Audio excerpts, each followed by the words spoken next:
you can see how technically it might be storage of information and access of information because it's in memory. But is that really what was in mind of the European institutions in 2002? If putting anything into a HTML page is storage, then anything on any web page you ever go to has been stored on your device. So what's the difference between that and the tracking pixel? Well, the difference is the purpose for which that tracking pixel is placed and the whether it's placed. But Article 5.3 doesn't talk about purpose. Why stretch the meaning of storage in order to avoid having an argument on Article 6?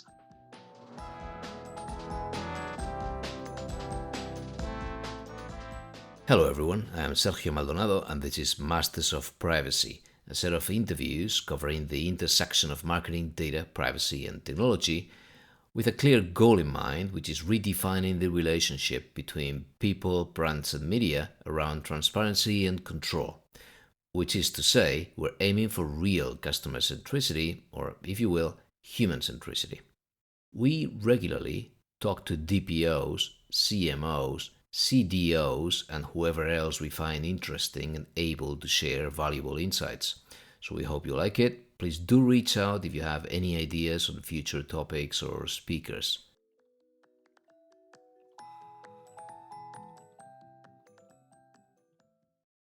Okay, we have Renzo Marchini here today.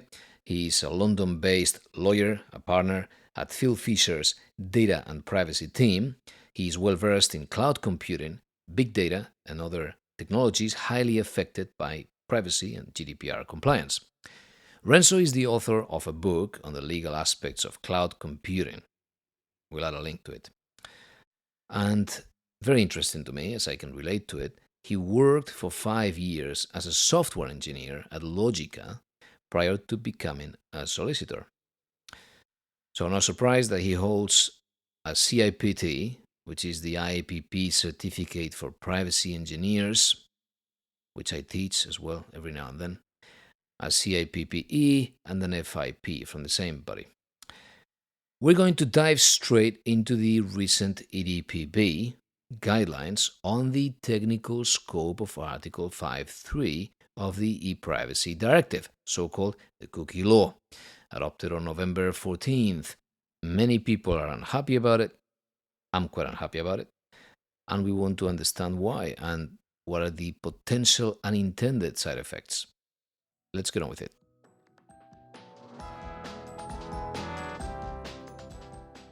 Renzo, thanks for coming. You're welcome. It's so good to have an opportunity to discuss this at last, the new guidelines. And I wanted to ask you as a warm-up, where are we coming from? The little history of Article 5.3 of the ePrivacy Directive. Sergio, I'll keep it as brief, but the Article 5.3 has been on the statute books now for over 20 years. Of course, the original directive on ePrivacy was from 2002, and I mean, I'm sure most of your audience will know that the directive covers a whole bunch of different things to do with confidentiality communications, including things that apply to telcos and ISPs, also direct marketing rules which apply to all businesses, and what's colloquially called the cookie rule, which of course is the point of today's discussion. Cookie rule in 5.3, as you say, was then amended in 2009. So before 2009, what there was a restriction on placing cookies, and we'll talk about what that means technically in a moment, or reading cookies, as long as you give notice to people and an opportunity to opt out. In 2009, there was a prior consent requirement introduced, and that's the point at which everyone in Europe began to see cookie banners. if you remember. In 1998, and 99, I was in Brussels. And as it happened, I would visit the European Parliament and the Council quite a lot. And I managed to get a paper draft of what would be the Privacy Directive. And this was, again, 3 years prior or something like that. And in the European Parliament's proposal, I think I've said that or written about it. In the European Parliament's proposal, their amendments, they included an opt-in. It was already there. The Parliament was asking for an opt-in. And I remember I was telling people, this is going to break the internet. If we have an opt-in for cookies now, we have a huge problem. And luckily, Trilog arrived and they killed it. So the European Commission kept the opt-out and the Council did whatever along the same lines. And then, of course, 2009 came and the nightmare became true. And the cookie consent requirement sort of became law. And so it's, thanks, Sergio, that nice bit of color there, which I wasn't aware of actually, but or at least I've forgotten. I probably was aware of it back in 1998 because, like you, I was practicing in those days too. So Article 5.3 then restrains storage of information on a terminal equipment of a user, and a smartphone, a laptop. In those days, it would have been a desktop even that was in mind, storing information on devices or accessing information already stored on devices. And in 2009, that could not be done without consent unless you fell within one of two very narrow exemptions. Necessity for communication, session cookies, so that you can keep track as a server of which browser instance you're actually connecting to, or strictly necessary for a service requested by the user. So that was Article 5.3, and it's happily been there on our statute books since then. And again, so most of your audience will know this, the directive is a directive. It requires translation into member state law, and most member states behaved and actually put it into law. Germany did not until 2 years ago, Sergio. Yes, Germany yes, did not. Germany, yes. So bad Europeans. The UK no longer part of the EU. Always very good Europeans whilst we were in the EU, and implemented laws properly as required by directives. So was on the statute book. The next sort of event in the history was guidance from the Article 29 Working Party on what do these exemptions, how do they actually apply to typical use cases. And one of the big issues at the time and still now are whether or not analytics cookies are within the exemptions or not. And the Working Party said no, they're not. Some member states have expressly said it's okay. We don't care about analytics cookies. You're not tracking user behavior, and therefore, the ICO sort of says that expressly, it's not privacy egregious.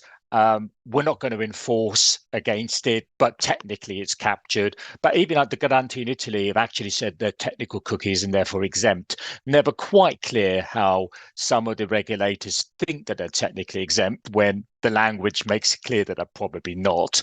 But anyway, so regulatory permission inherent in a lot of the pronouncements for analytics cookies. But that guidance, of course, didn't really talk about the main operative provision, which is what does it mean to store information? What does it mean to access information? That guidance was simply on the exemptions. And of course, today's guidance is all about that. What does it mean to store? What does it mean to access information? I guess that means that they're going to kill the ePrivacy regulation. So all these guidelines out of the blue for a directive that we thought was going away. Yeah, there's guide. Yes, I'm not mentioning the history yet, but of course we had in 2017 a proposal for a replacement to the directive. The main reason to replace the ePrivacy directive, of course, was to keep the law on e-privacy consistent with the then new GDPR, now 5 years old, of course.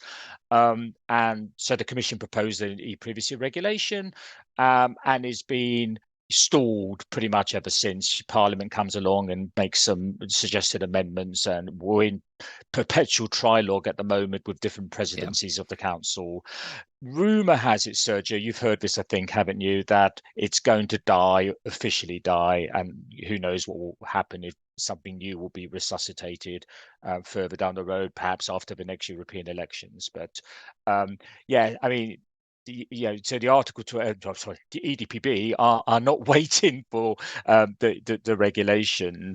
I was interested, actually. I did double check the drafts of the regulation with this new guidance came out to see whether or not the draft from the Commission did touch these questions of what access meant and what storage meant, and they don't actually. So it's just there with pretty much the same language. All that really does the e-privacy regulation, if on this topic, if it were to see finalization, would be additional exemptions. Again, the analytics cookies would be exempt. Yeah, exactly. I was we touched on that one, and that would be so welcome. This was this article 8.1d. I guess it's still the same.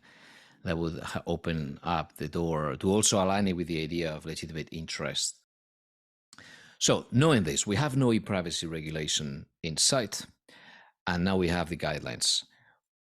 What are the highlights? So, thank you, Sergio. The guidelines speak to four separate elements of Article 5.3, some of which is not surprising, actually, but two bits are surprising. So the four elements, let's go through them just briefly one by one. First of all, actually, let me enumerate them first. What is information? What is technical equipment? What is access? And what is storage? Or storage and access, which maybe is probably the better way, better order. Information is, I mean, there was no surprise there. I mean, information does not need to be personal data. I mean, I make that point, but I mean, that's very clear from the draft. And actually, curiously, is, I mean, and some criticism out there about whether the EDPB and indeed the Working Party before them really have proper jurisdiction on some of the stuff that they're saying, because they are data protection regulators, and you could be infringing Article 5.3 without doing anything with someone's personal data, says the criticism. But I'm not sure that yeah, well, it's a technical point, but of course the guidelines are going to inform regulatory attitude, and they're only really going to, and they are only going to enforce when there is personal data affected. And if you're doing anything with tracking and IP addresses, pixels, which we'll come on to in a moment, then you're affecting individuals, you're singling them out. So it is going to be personal data. It's hard to see there's going to be anything stored on a device which is not personal data. It is true that we see that the DPAs, like the CNIL or the IAPP in Spain, mostly they have assumed the responsibility to enforce what in those countries became, the deployment of the e-privacy, the implementation of the e-privacy directive. So I understand the CNIL can also enforce Article 82 of the French data protection law. In Spain, it's an entirely different law. It's the law for services of the information society. So they enforce those laws besides the GDPR. So we've understood that because they do that, when they meet at the EDPB would make sense as a body that issues the guidelines. But you're right, the EDPB was not born for anything out of the scope of the GDPR. So there is an escape route in there whenever you do something that requires consent and for some reason does not amount to personal data, that really difficult threshold of anonymity, and then you would escape these guidelines somehow. Anyway, just a thought. You might, Sergio. But again, I think certainly the clients that I deal with, when when they're accessing device information, it's almost impossible to argue that it's not personal data. But let's see. That's one to watch. So I don't think the information definition or explanation in that first entry point to Article 5.3 is much of a surprise. Then they discuss terminal equipment, and terminal equipment being the end user device, as I mentioned earlier. When 2002 was upon us, everyone had desktops, a few people had laptops. Smartphones were a twinkle in Apple's eyes, and didn't really, weren't obviously not ubiquitous. Now your smartwatches, your connected eyewear with Ray-Bans, your virtual reality headsets. These are all terminal equipment, and storage on any of that is clearly going to be going to engage Article 5.3. Likewise, there's discussion in there about Internet of Things, which will be terminal equipment if they're of a user or a subscriber, which they're going to be, and certainly if they connect with a smart device to the internet, then they're also going to be in scope. So I find that not surprising, none of that, and not particularly problematic. Where things get more interesting is when they discuss the related topics of access to information and storage of information. And they make the point that you can access something and not have and not store something, and vice versa. It's an or access or store, and information could be stored by one party and then accessed later by another party. And the classic example of that, which they mention, of course, is something like an advertising ID or a MAC ID put on the device by the manufacturer of the device, and then grabbed by someone in the ad tech ecosystem, then that's going to be access of information already stored, and that's not a surprise. I mean, an advertising ID, is stored on the device. What is a surprise is that information that might only be in random access memory or the CPU of an application which is currently running is storing information on the device, and this is important for all sorts of reasons, and important from the perspective of the regulators, is because what they're really trying to get at is tracking of people for behavioral advertising without the use of a traditional cookie in some way, and there's all sorts of stuff being transmitted back and forth between a device and a server and the ad tech ecosystem, which do not use cookies, and they want to be able to regulate that. So they have a very wide definition of access and store.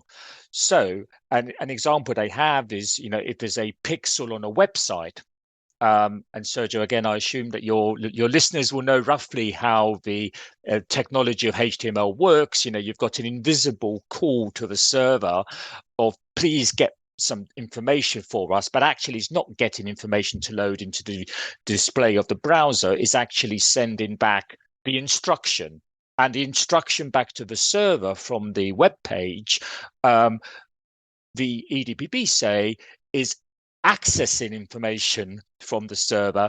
You put the pixel on there, it fires, and you've accessed the information that you put on there. And the information that you're getting back is an ID that you put there in the first place. Now, you can see how technically it might be storage of information and access of information because it's in memory, but is that really what was in mind of the European institutions in 2002? Probably not. So it's but that's fine. Laws get reinterpreted as technology moves on. But my concern with it is the unintended consequences of what that means, because if putting anything into a HTML page is storage, that anything on any web page you ever go to has been stored on your device. And Fantastic. how do you get out of a requirement for consent on absolutely everything that appears on your browser? Now, the regulators may say, but you've requested the web page, you know. So let's just take let's take an example, a news page, BBC, because I'm in the UK, BBC web page. You ask for the news, and the regulator might well say, well, then you're exempt from the consent requirement in relation to every text because it's a request specifically, a service specifically requested. But actually, I asked for the news. I didn't ask for the banner ad that appeared. I didn't ask for the weather to be displayed. All this stuff is also displayed apart from as well as the stuff I specifically requested. So what's the difference between that and the tracking pixel? Well, the difference is the purpose for which that tracking pixel is placed and the weather is placed. Exactly. But Article 5.3 doesn't talk about purpose, not until you get to the exemption anyway. And they use purpose almost, well, they ignore purpose and to try to grab tracking, but actually by doing so, they've stretched the language so wide that it captures absolutely everything that might be happening on a web page. So to recap, I think that is a really good summary of where we land. I think the access to the RAM is what I find most controversial. I can understand how back in the day we needed a patch. There were worries about cookies. The FT had published some reports about third-party cookies and people being tracked already back in 96.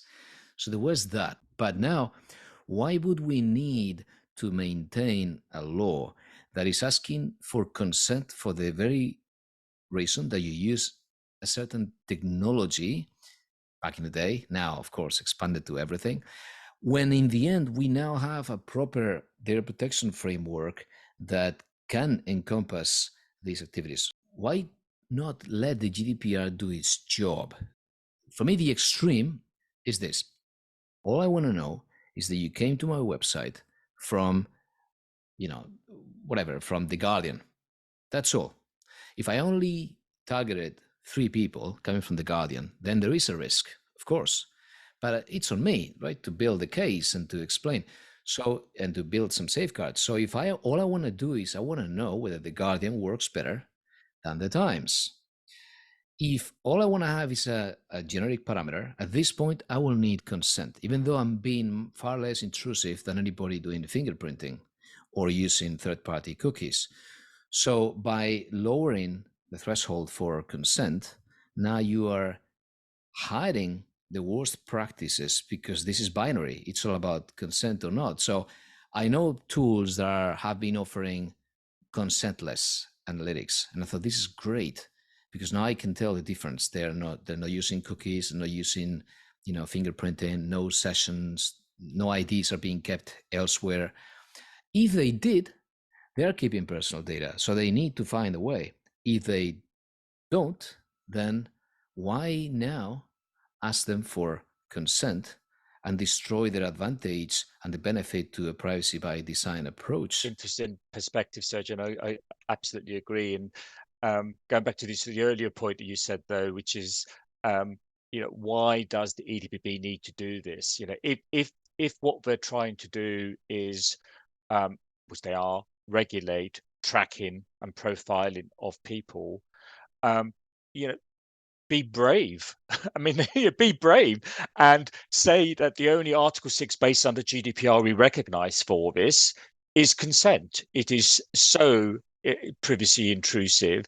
Why stretch the meaning of storage in order to avoid having an argument on Article 6, which in effect is what they're trying to do? I'm not going to argue about that. I'm going to simply say you must get consent because you're within Article 5.3 of the EPD. So the CNIL had published their opinion on why Topics API, which is the primary standard framework of the Google Privacy Sandbox that will replace third-party cookies, starting next year, starting in a month.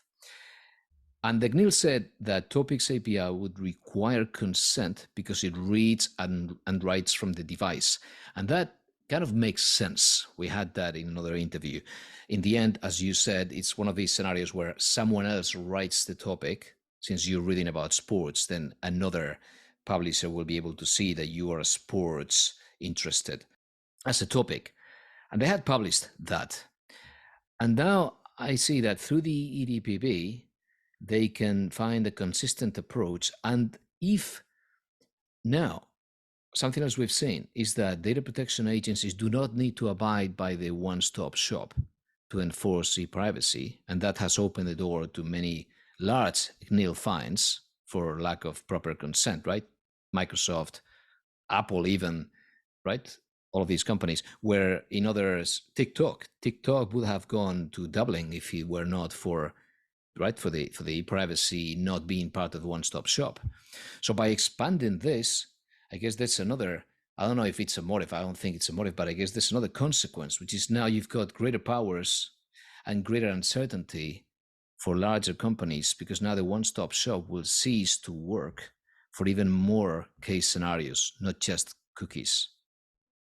No, it's interesting, isn't it? It's another reason to avoid Article 5. Article 6 of GDPR is to avoid the one-stop shop, and let's enforce this um, by enforcing EPD. You're absolutely right, and that might well be part of the underlying thinking there. Of course, that's one of the shames of the e-privacy regulation dying, because that would have actually imposed a one-stop shop in relation to e-privacy matters as well. But you're correct. The EPD is enforced separately by regulators of their own volition, without having to refer off to a lead supervisory or authority. So yeah, another bit of what what we called it in our blog was a land grab. Another reason Yeah, for that's a land good term. grabbing. Yeah. Yeah. So Renzo, to finish, how do you think this is going to play out? Well, it's interesting, isn't it? Of course, it will enforce regulatory attitudes to enforcement. It is out for consultation. We know from prior experience that the EDPB do not tend to change things substantively after a public consultation. I mean, there's various Oh, bits my of lobbying hopes going on down the some of drain. this. So yeah, no, don't hold in too many strong hopes on this. It'll probably be finalised in pretty much the same form. Um, uh, Look, I think the width of the interpretation is outrageously wide, but they're not going to enforce some banner ads using this. That's or on my example of the weather appearing when you request news. They're not going to enforce on that. They are just simply going to try to enforce on the basis of tracking. But the yeah, and the guidance is neither here nor there. The guidance is, I keep saying this to my clients and to my members of the team. It's not law; it's the regulator's view as to what these words mean, and ultimately the courts will decide as to whether or not ephemeral, temporary storage for a millisecond or scintilla of time is storage, is access. The courts will eventually decide that. So this guidance will inform and strengthen regulatory appetite for trying to tackle tracking with Article 5.3 when there's not a traditional cookie. Yeah. And I imagine some people in this space will challenge it, and they'll challenge it on the basis that you've overread what was meant by the European institutions when they legislated back in 2002. You know who's going to be very happy? Lawyers. Well, of course, that always the case. But consent management platforms, because the whole Yes. European internet is going to have a pop-up no matter what you do. Yeah, yeah. Well, we have that at the moment, don't we? Because that's a part of the problem is the granularity of the consent, and of course, people tend to decline. And so do the other aspect, of course, of the context here is, regulators generally targeting the lack of proper consent mechanisms. The ICO recently done that and said, look, they're gonna start enforcing to the people who Reject don't all. have the reject all button. Which actually, as a consumer, I sympathise with that. I don't want to have to get a cookie management tool to toggle legitimate interest or consent buttons. Same here. I'm in the area. I find it confusing when I interact with those managers. That's why I hate them. I want to get rid of them. But of course, it's getting harder. Renzo, thank you very, very much. It's good talking to you, Sergio. Thank you very much for asking me.